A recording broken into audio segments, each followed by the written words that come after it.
Hey folks, welcome back. This is Lucen, and we're jumping back into our game with Ermor. It's turn 35. And if you recall, last episode we started a war with Scalaria, which is a horrible idea, but it had to be done. Importantly, this turn we find a temple to the Raging God, making this province the single most important province in my empire, more important probably than even my cap. Because we get a decent recruitable mage who's kind of an efficient researcher. We get this, and then obviously we have this conjuration bonus. I mean, don't get me wrong, my cap's important, but this might be more important. Yeah, so this actually is going to change the game a bit for us because I think it's going to be worth it to go construction 6 now, significantly earlier than I would have. We already have been site searching for fire because we have it on all of our Dusk Elders, and some of them have fire 2. But this is going to mean that my researchers can also mass produce lightless lanterns. Which means once I get construction 6, I can very quickly get faster research. And they're also just a very economical researcher if, and this is important, if we are using boosters. If we're not using boosters, they're still going to be a lot better than my current best recruit, which is this guy who researches for 3, costs 90 gold, and has the exact same upkeep per year as a pyromancer. Yeah, these guys 7 research, so over twice as efficient, plus lower upfront costs. So yeah, pretty big upgrade. Now we could get the Fire Lords. They could summon fire elementals, maybe, and 4 recruitment points. We're going to get pyromancers. Till we're blue in the face. And you can see our fire gem income looking pretty okay. 7 fire gems. But yeah, that's pretty nice. Now, Scalaria attacks. And I must admit to you that I went and tested how we would do against indiscriminately large Scalaria forces. And what I found is I did this before I did the retreat move, testing it. And what I found was that basically a force like this we actually would have killed. This is about 2,000 or 3,000 undead with about 50 priests, cultists, but no thaumaturgs. And this means no anti-magic. If anti-magic does not go up, we win. Especially if there's no wither bones or anything. Now, if you start adding in Power of the Sepulchre, so that's going to make all his undead more killy. If you start adding in anti-magic, we lose. If you just do those 2 things, we lose if we were to fight. Now, there's just my scout over here. But, yeah, if you do those 2 things, we lose. And then the, overkill would be wither bones and stuff like that. But I really wasn't expecting wither bones, so I didn't really test for that much. I didn't test for it at all, because I knew if he does that, we're just completely boned. But this is a lot of undead. I don't think we could put an army together this large if we put every single troop. And this is probably 1/3 of his total forces. I mean, we could do it this large if we used ghouls, but we would never do that. Right? I don't think our total undead forces are this big. And the other thing that is a bit of a motherfucker is he can banish. And guess who cannot banish? We cannot banish. So even if we have all our indie priests, indie priests, we're going to banish the undead. Doesn't work. We can't banish undead as Ermor. We have no banishment. And meanwhile, he's got just an army of priests, which are going to hurt my lictors, but they're going to destroy my my undead chaff. So we can see what he brought. He brought about 43 cultists and about 2,500 long dead. So that is that. That's good news for us. Now, he's going to think, okay, we chickened out.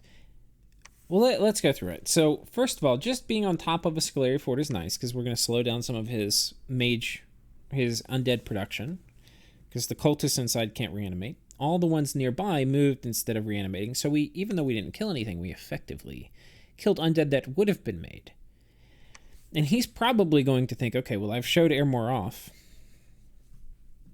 But no. All he actually did was he confirmed to me that that we're going to be able to win a fight. I thought we might have, but I wasn't going to risk it. If I saw anti-magic and Power of the Sepulchre, I probably would not attack, but we'll see. The other nice thing about him consolidating is it's moved troops away from here, where I was worried about him coming over the land bridge. And you can see I've kind of cleared this area out. So anyway, we're going back in. We had an unfortunate event here in Pangea, where the stupid horses have broken out. We've got some, I think he did Call of Nature, so he's got some random critters. And we have just this is just a motley crew of stuff that we have left, because I really want to pull everything into the Scalaria fight. Just have a pittance of things here. And so he's got Banishment, he's got his White Centaur, he's got Swarm coming out, they're just making all the bugs in the world. I think we have managed to get all of these guys blessed at least. But you recall, his White Centaur bless is crazy. It's Fate Weaving, Undying 8, Regeneration, Blood Bond, Fortitude. I mean, get out of here. These guys are so scary. And the Undying makes a pretty big difference, too. It's that much harder to kill them through Blood Bond and Fortitude. And Regen. And they've engaged, the White Centaur have also engaged very favorably with my Knights.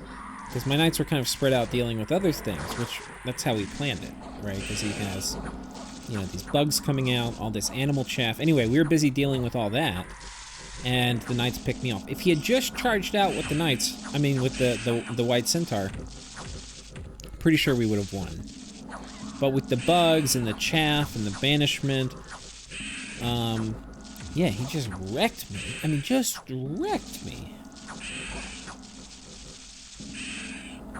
And this is a major problem now for me. Not like we're gonna lose problem, but this is like putting a major hamper in the my undead adventure. So if we look at the battle report, his chaff died, but none of the White Centaur and none of the mages. And this stuff he gives zero shits about, right? Everything he cares about survived. And meanwhile, he took everything precious to me. All my knights, all my lictors, my Mound Kings. Fortunately, my Archbishop survived. That's the saving grace of it.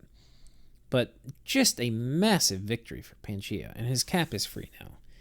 Now, what this means is I had managed to kill off all the Dryads, so I didn't have to worry about Dryads. And Dryads swarm assassinating me was something I was very unhappy about potentially having to deal with while keeping Pangea's fort locked down. Like, the Monolith Dryad combo is a scary combo. Because I can't kill the Monolith, and the Dryads can just pick off somebody every turn. So I'm very not excited about Pangea being free. Not only do I not get to glean the income from the cap, and not only is my army dead, but he can make Dryads, and he can start raiding his cap circle back. And guess what? Somebody has pulled all the troops over here away to go deal with Scalaria. Ideally, this war would have ended, and I'd be able to fully focus Scalaria even sooner. But that is not how it played out. So we're going to have to make do with what we can. I've got some dudes coming in to reinforce this and lock down the capital.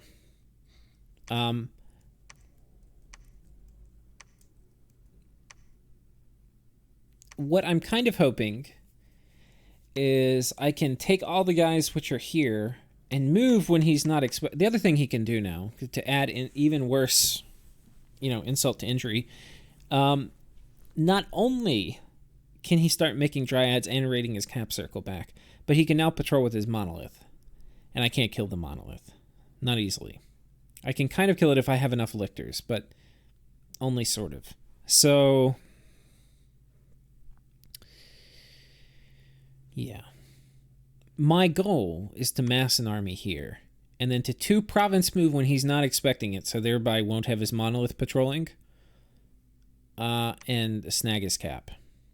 So that's the plan. We're pulling up guys here to come back in, and I'm apparently going to have to leave a higher commitment force on top of this fort. All the meanwhile, we are going to continue our assault on Scalaria. And up here, we're just doing logistics to try to pull troops, especially sacreds, down in this direction to get them in an army, because I'm going to need a lot more than I currently have if we're going to actually kill Scalaria. Other news over here, we have Jotun hurlers on top of this fort. They have broken it, and so hopefully they storm it. I think he's going to be doing a lot of bait and switches, where he moves his army around and has Scrotty here and then army there, and anyway, switches them. So, yeah, there's that.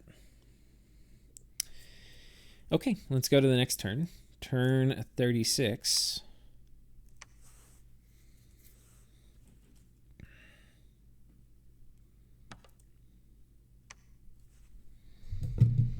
More Revive Archbishops, and we found 3 magic sites. We've been getting pretty lucky on magic sites lately.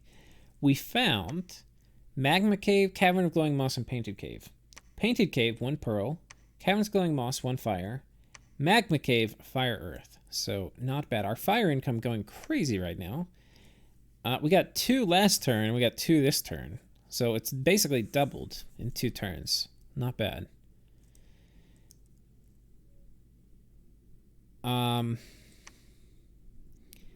He raids me here, which is a little... I probably should have this priest on retreat.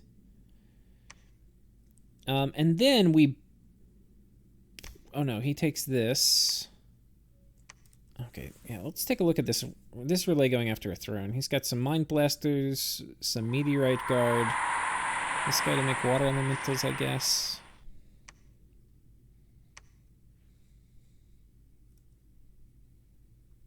It's gonna be pretty easy for him. So anyway, relay pretty big now. You can see they've eaten fascia. They probably don't go. They're probably like this. I'm thinking they're about the size I am. I'm like this big. They're like they might be. I think they're a little bigger than me right now, actually. And they are one of the nations that also is a very good or a pretty good matchup against me. I wouldn't say very good, but I would say pretty good. Now, interestingly, we have taken control of this. He forgot to put PD back in the province, which is a mistake because he doesn't really know what I have now. And we're going to be storming the castle. Fortunately, we also have reinforcements coming in. I've got basically these 3 guys with a shit ton of sacred cav, and then some more undead reinforcements coming in. So this is going to be a significantly bigger army than I had the last time we fought. You can see we've got significantly more... Did I hit Y? Yeah. We've got significantly more horse. I probably got 100 Knights of the Unholy Sepulchre, and then 55 lictors. And then, so Pangea, he raided here and here, which is perfect. I mean, he's just raiding somewhere, right? And for him, it didn't matter. These are probably high income. The ones he needed to get was specifically this province. And because he didn't get this one, which I don't think for him there's any particular reason he would, unless he knows of my devious plan, I can sneak move over this way. And there's no reason. His monolith probably wants to do things other than patrol. You don't really want to use your monolith to patrol. But in this case... yeah,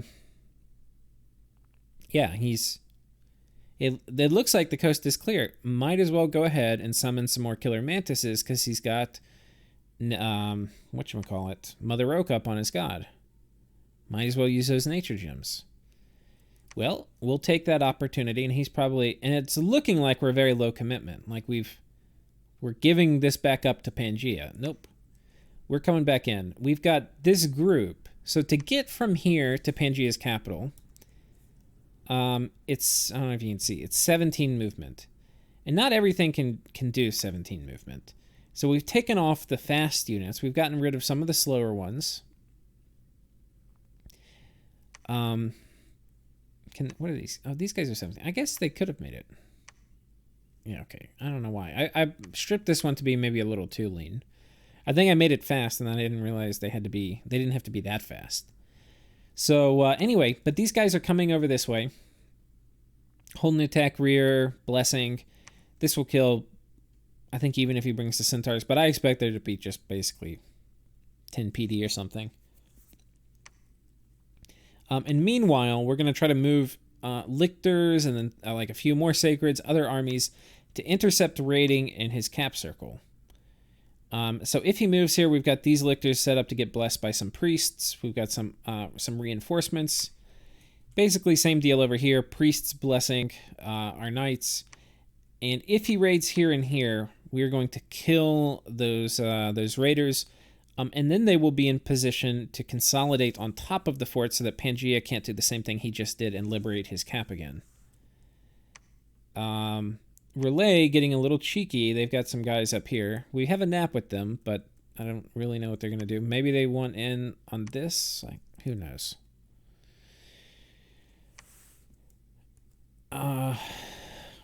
Okay, +4 Earth Gems. All right, and I think we're going to go to turn 37. The big thing is going to be... Okay, we've got a few guys we're moving in here to deal with if he does raid. I guess I should cover the fort situation. I think, we've started building a fort here. The forts have come up here. I've started constructing a fort here. I don't think I've started here yet. We also have a fort coming up. Clockan, who's one of my lumber constructs, is building a fort on top of this throne. Putrescator is site searching. And, fort coming up here. I do definitely, especially now that I found all these great sites, want to start a fort here. Protect this Caverns of Gold. And then he's moving down to site search in the Mines of Fortune. So, anyway, I think that's it for turn 36. We'll go ahead and do turn 37. That will probably be the last one for this episode.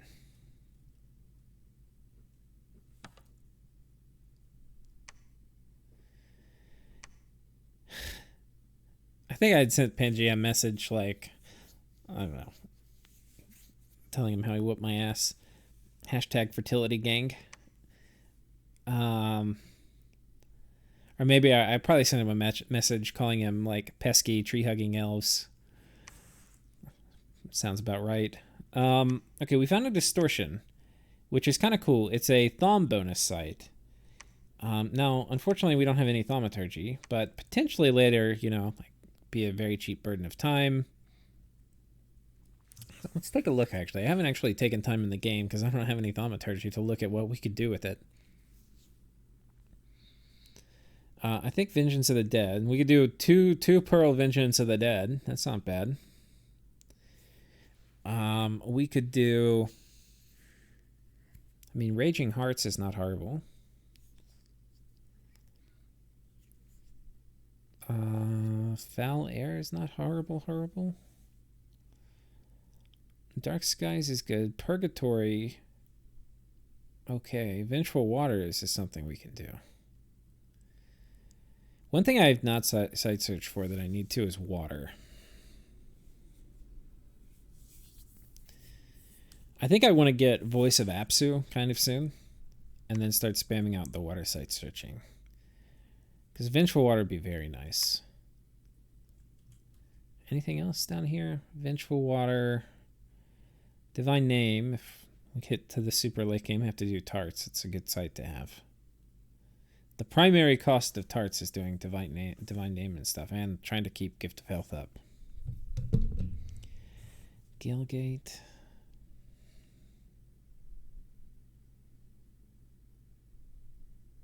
Yeah.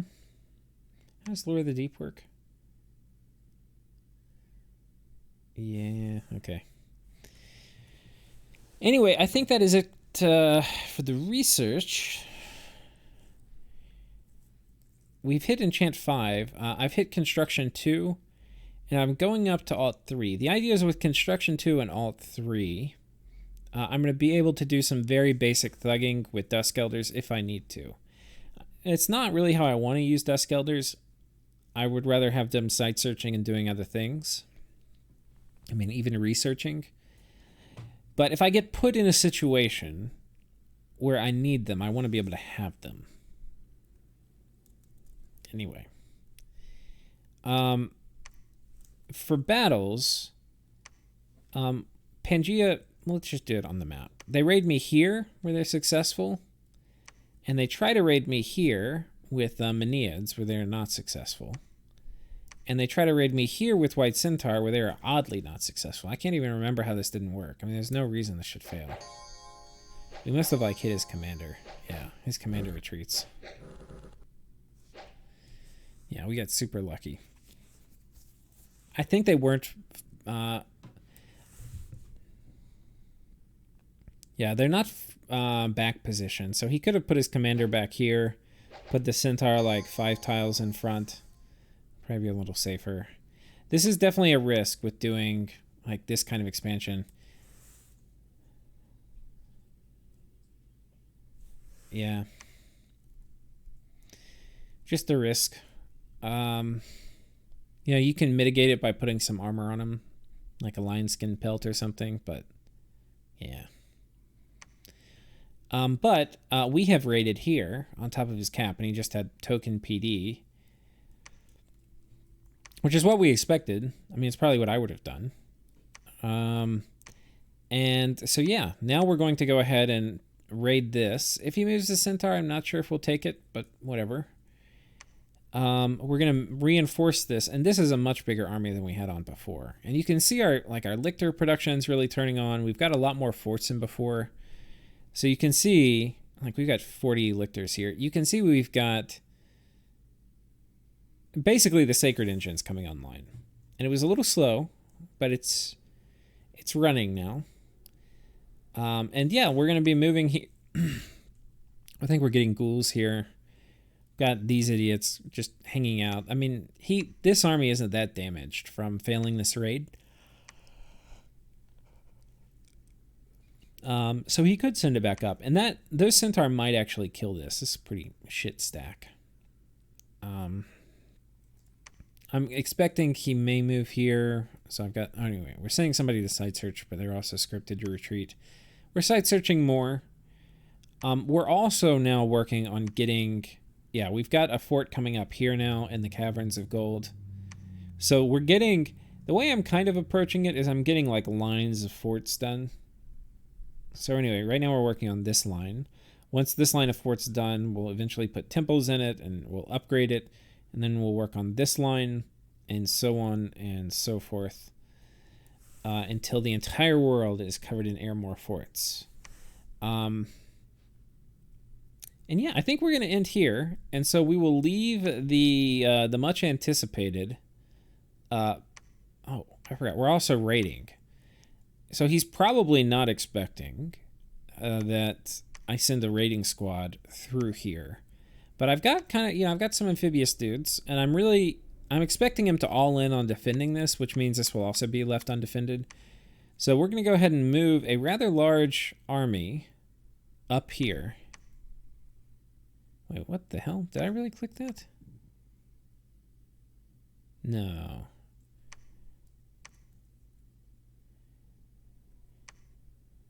Did I really have these guys clicked up here?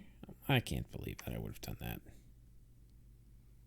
Oh, wait. Am I missing it? We had a battle in the fort. Holy shit, guys. We had the fort. Sorry. I was going to say we were going to leave the much anticipated fight till next turn, but I got mixed up in my turns. We had the battle.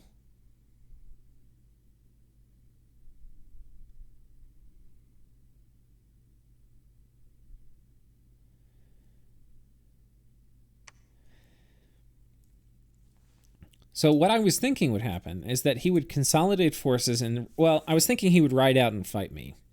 But he had all these mages inside the fort. I mean, all these priests. This is the same army we saw before. And he's like, well, I've got all this banishment spam. Better that I let you try to come and get me rather than me come out and try to get you. The idea being, I'll get crammed up in this fort, and he's going to just punish me with banishment. Little does he know. That is a very bad idea. It's like one of those things. Seems very good on paper. And if he had anti-magic, it might have been a good idea. But he does not have anti-magic. And I think he has magic dominion too. Let's see. Yeah. So he's at MR 13, which means he's going to be taking a lot of damage. So watch what happens. Watch what happens when they start banishing. Actually, I think there's some way to kind of mess with the camera. 1 second.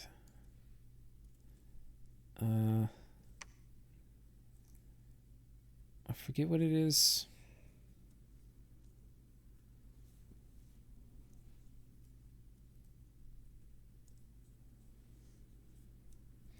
Oh, I can't remember. There's somewhere where I can like actually rotate it free camera. What is it? Control Alt Shift.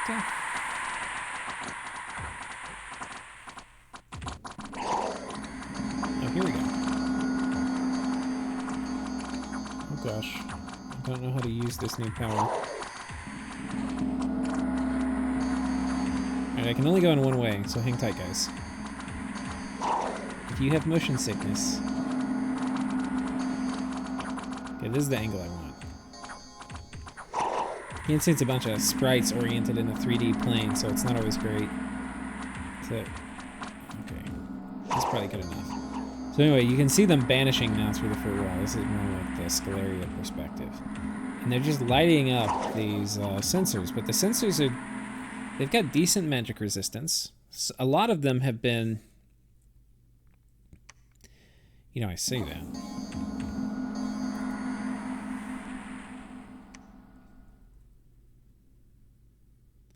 Some of them have been hit by the bonus MR.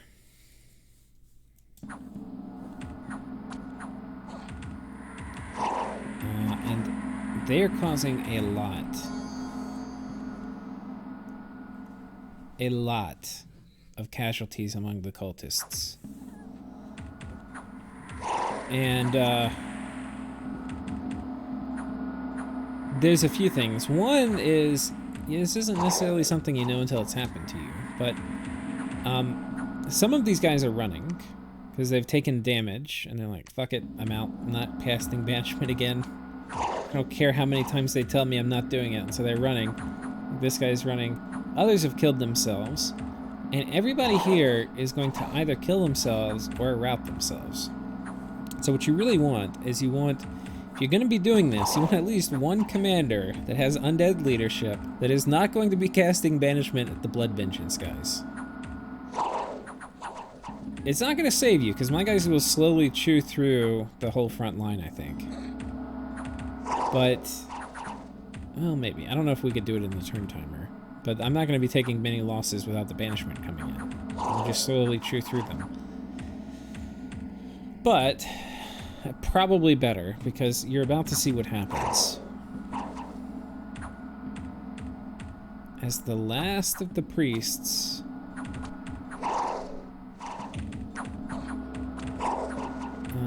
killed themselves with banishment. This is a good example, too, of, like, I think it's one of the reasons why Scalaria used to not be perceived as very strong. It's because, like, undead fall off hard. Like, you can have 1,000 undead, but it doesn't really matter. Like, if you killed the priests, who cares? You know, like, you just killed the army leaders. And there's a bunch of ways to do that. Either soul slay them, and that's not gonna, you know, that'll ignore the undead. You can do battlefield wipes that'll target the priests. In this case, we've got Blood Vengeance that will target the priests. You can assassinate them. There's just a bunch of different things to do. Anyway, undead, unsupported, or without buffs, without good mage scripts behind them, fall off really hard in the mid-game. I think we've gotten the last of the priests now. Oh, there's one more guy banishing. Where is he? Oh no, we just got him. He did his last banish, and you can see everybody's dissolving. And that is how we do it, folks. That is how we do it. Now, it wasn't free. It was definitely not free. Cost us quite dearly. And we would rather take wars where we don't have to pay the price like the iron price like this, but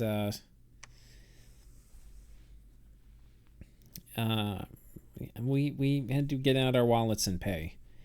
In total, it wasn't too expensive. If he fought us outside, I think it would have been worse because his undead would have done more before they dissolved. But yeah, we lost 12 lictors and 3 knights, but we lost a fair amount of our chaff. And for us, our chaff isn't infinite. We don't care about them nearly as much as we care about our sacreds. But losing 300 chaff is going to put a dent in how quickly we can siege forts. But on his side, it's catastrophic. I mean, we killed the cultists, which is one of the real long-term measures of power for Scalaria.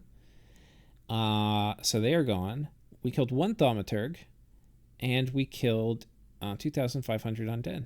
So all in all, very, very nice. And this was exactly what we were hoping for. We were hoping to fight him before he realized he was going to need mages. Because there's this kind of like the honeymoon period where he's like, oh, I have all these undead. And then if Ermor attacks me, we're going to spam him with banishment. Well, and he's like, yeah, I might lose some cultists, but, not before we kill a ton of his stuff. Nope. Anyway, some of this, it's a painful lesson to learn, but he will have learned it. And next time he plays Scalaria, he will know. There was also a battle in the fortress of Nazca, where some very brave Morvark knights decide they're going to storm the fort. And here is the god of Nazca, with the Hellblessed attack skill, shock weapons, bark skin, strength, and blood surge.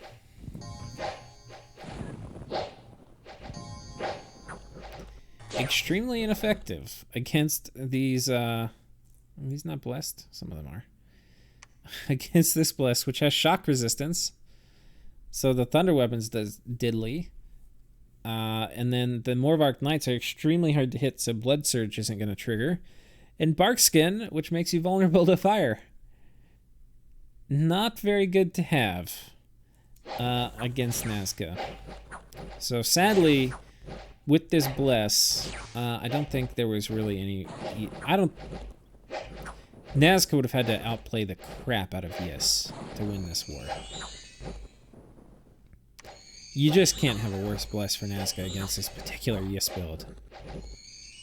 I mean, the Thunder Weapons aren't effective, and the Fiery Breath, which is the best part of these Sacreds on land, is super effective.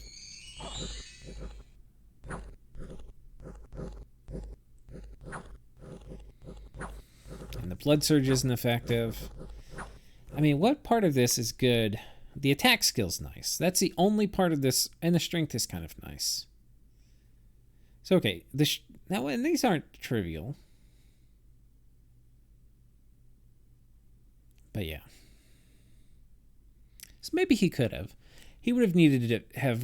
he would have still needed to outplay him. Taken the right fights strategically, outnumbered the crap out of Yiss. And if he outnumbers the crap out of Yiss and surrounds small or medium squads so that he gets the harass penalty and all this, that, and the other, he could have won. But he would have had to have outplayed him a bit, I think. And sadly, the AI improvement mod, not good enough to improve a mobile's casting logic. Apparently, they've decided Tangle Vines is the spell, and Flying Shards. Probably Nazca doesn't have a lot researched, though, that this guy can use. But I don't think these... There's probably something they can do that's better than Tangle Vines. He does have a lot of HP. It's not extremely clear they're going to get him before the turn timer. It's turn 65. They've only got a few turns. It's actually looking like instead they're going to rout.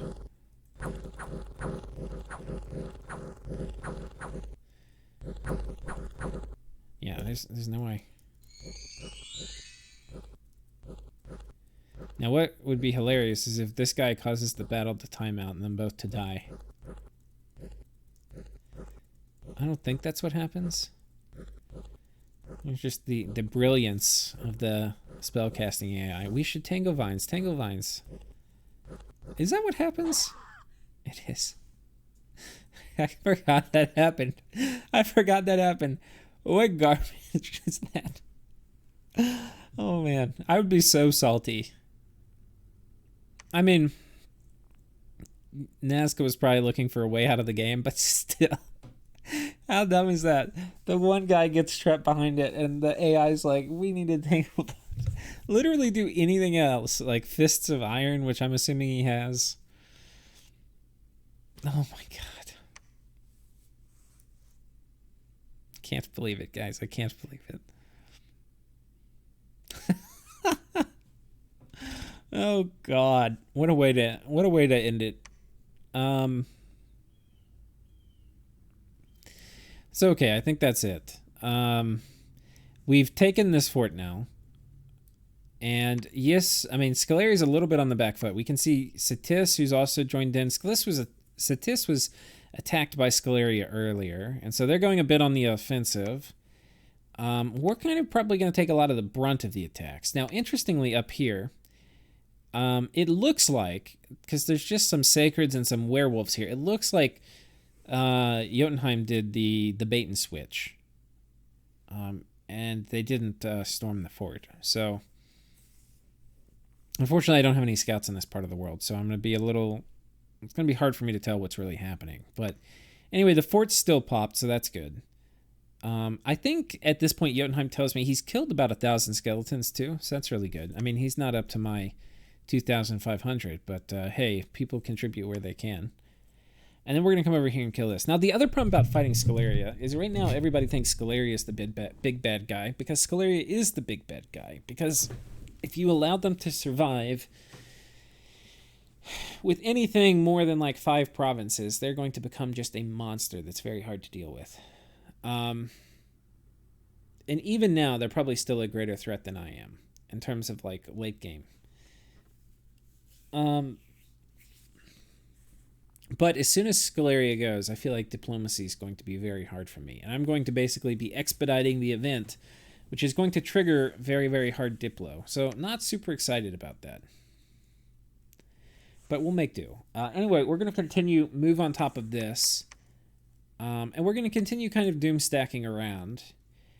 I don't think I have enough forces to split, because like ideally I would take both of these. But anyway, I don't. We move and patrol some more forces in case he does casual raiding. If he sends everybody here into this, there's a decent chance he wins, because he's going to have banishment. But there's a chance too, these heavy cav, or not heavy cav, these knights I've got, they sneak to the back line and get his cultists too. So we'll see. I'm feeling okay about this move.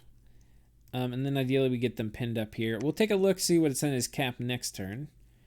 And I think that's it, guys. I think we have gotten as far as we are going to go on this turn. Yeah, Fort Factory coming up. We're getting more Archbishops to a turn. You can see we've accumulated quite a bit, who are making quite a bit of lictors a turn. And yeah, generally things are looking pretty good. So thank you all for watching. Hope you're enjoying, and I will see you next time.